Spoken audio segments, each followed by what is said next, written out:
بسم اللہ الرحمن الرحیم۔ آج کا ٹاپک بڑا امپورٹنٹ ہے۔ ٹاپک یہ ہے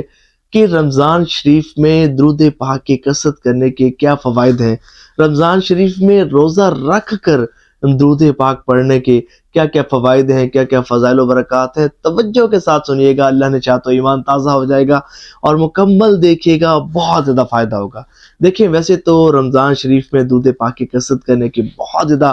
فضائل و برکات ہیں، بہت زیادہ ثواب ملتا ہے اور بہت کچھ ملتا ہے، لیکن یہاں میں آج آپ کو صرف 3 بینیفٹس بتاؤں گا، 3 فضائل و برکات رمضان شریف میں روزہ رکھ کر ہمیں کیا کیا فضائل و برکات حاصل ہوں گے، سنیں گے مزہ آ جائے گا۔ دیکھیں، سب سے پہلا فائدہ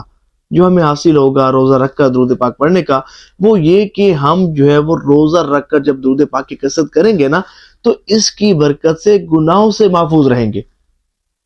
دیکھیں، جب بندہ درود پاک کی کثرت کرے گا نا، تو اس کی جو زبان ہے وہ ذکر و اذکار میں، تسبیح میں مصروف رہے گی، درود پاک پڑھنے میں مصروف رہے گی، تو اس طرح وہ جھوٹ، غیبت، چغلی،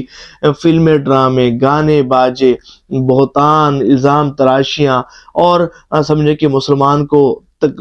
کو تکلیف پہنچانا، سمجھے کہ ہر طرح کے جتنے بھی گناہ ہیں، صغیرہ کبیرہ، اور تمام فضولیات، تمام خرافات اور تمام گناہوں سے بچتے ہوئے بندہ درود پاک کی کثرت کرے گا، تو اس کا فائدہ یہ ہوگا کہ بندے کا جو روزہ ہے وہ اللہ کی بارگاہ میں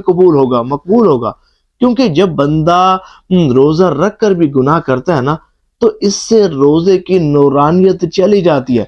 کیونکہ جب بندہ روزے میں بکثرت گناہ کرتا ہے تو اس کا روزہ مکروہ ہو جاتا ہے۔ تو جب بندہ روزہ رکھ کر درود پاک کی کثرت کرے گا، تو ایک تو فائدہ یہ اسے حاصل ہوگا کہ اس پر اللہ کی رحمتوں کا نزول ہوتا جائے گا۔ اور پھر دوسری بات یہ ہے کہ حدیث طیبہ میں آیا ہے کہ جو بندہ روزہ رکھ کر بھی بری بات کہنا اور اس پر عمل کرنا نہ چھوڑے، تو اللہ کو اس کے بھوکا پیاسا رہنے کی کوئی حاجت نہیں۔ تو کہنا یہ چاہتا ہوں کہ اگر کوئی شخص روزہ رکھتا ہے اور روزہ رکھ کر بھی گناہوں سے باز نہیں آتا، اللہ کی نافرمانی سے باز نہیں آتا، جھوٹ، غیبت، چغلی، فلمیں، ڈرامے، گانے باجے، فضولیات اور تمام طرح کے گناہوں سے اگر وہ باز نہیں آتا، تو پھر اللہ کو اس کے بھوکا پیاسے رہنے کی حاجت نہیں ہے، اس کا روزہ اسے کوئی فائدہ نہیں پہنچائے گا۔ تو جو بندہ روزہ رکھ کر درود پاک کی کثرت کرے گا، تو روزہ رکھنے کی برکت سے اس کا جو روزہ ہے وہ منور بھی ہوگا، روزے کی جو اس کا تقدس ہے اس میں مزید اضافہ ہوتا جائے گا، اور پھر یہ وہ روزہ ہوگا کہ جو اللہ کی بارگاہ میں قبول بھی ہوگا۔ اور بندہ روزہ رکھ کر درود پاک کی جب کثرت کرے گا، تو اس کی برکت سے گناہوں سے بھی محفوظ رہے گا، اور اس کا نامہ اعمال نیکیوں سے خوب وزنی ہوتا چلا جائے گا۔ اچھا، دوسرا اور اہم فائدہ روزہ رکھ کر درود پاک پڑھنے کا ہمیں یہ حاصل ہوگا کہ درود پاک کی قبولیت کے ساتھ ساتھ ہمارا روزہ بھی اللہ کی بارگاہ میں قبول ہوگا۔ دیکھیں، درود پاک تو قبول ہی قبول ہے۔ حضرت شیخ مہدی الفاسی رحمۃ اللہ تعالی علیہ آپ فرماتے ہیں کہ ہر عمل رد بھی ہو سکتا ہے، قبول بھی ہو سکتا ہے، ہر عبادت رد بھی ہو سکتی ہے، قبول بھی ہو سکتی ہے، سوائے درود پاک کے کہ یہ قبول ہی قبول ہے۔ اور اس کی بڑی دلیل یہ ہے، اس کی وجہ یہ ہے کہ جب ہم درود پاک پڑھ رہے ہوتے ہیں نا، تو ہم اللہ کی بارگاہ میں عرض کر رہے ہوتے ہیں، عرض کرتے ہیں، مولا صلی اللہ علی محمد، یا اللہ اپنے حبیب حضرت محمد صلی اللہ علیہ وآلہ وسلم پر رحمت نازل فرما، اپنے حبیب حضرت محمد صلی اللہ علیہ وآلہ وسلم پر درود بھیج۔ تو یہ ایک دعا ہے جو قبول ہی قبول ہے۔ دیکھیں، دیگر جتنی بھی عبادات ہے نا، نماز ہے، روزہ ہے، حج ہے، زکوٰۃ ہے، جتنے بھی اعمال ہیں، ہم یہ خود کر رہے ہوتے ہیں، ہم یہ عبادات خود کر رہے ہوتے ہیں، لیکن جب ہم درود پڑھتے ہیں نا، تو ہم اللہ کی بارگاہ میں عرض کرتے ہیں، مولا تو اپنے حبیب صلی اللہ علیہ وآلہ وسلم پر درود بھیج، کیونکہ تو ہی اپنے حبیب صلی اللہ علیہ وآلہ وسلم کی شان و عظمت کو زیادہ جانتا ہے، تو ہی زیادہ جانتا ہے۔ تو دیکھیں، جب ہم نہیں تھے نا، تب بھی اللہ اپنے حبیب پر درود بھیج رہا تھا،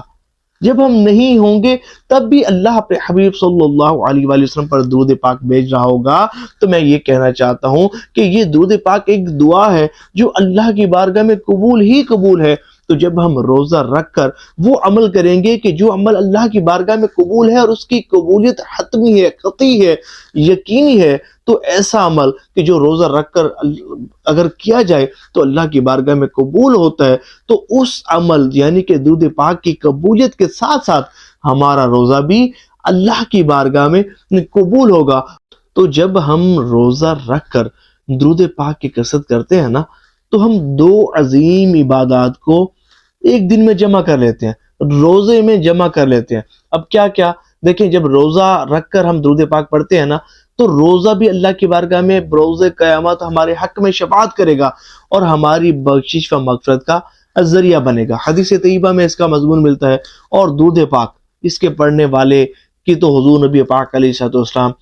بروز قیامت شفاعت فرما کر اسے جنت میں داخل فرمائیں گے۔ احادیث طیبہ میں کئی مضمون اس طرح کے ملتے ہیں کہ جو درود پاک کی کثرت کرتا ہے تو اسے بروز قیامت حضور نبی پاک علیہ السلام کی شفاعت کا شرف حاصل ہوگا، حق حاصل ہوگا۔ تو اللہ کریم اس مبارک ماہ میں کثرت سے ہمیں درود پاک پڑھنے کی توفیق عطا فرمائے۔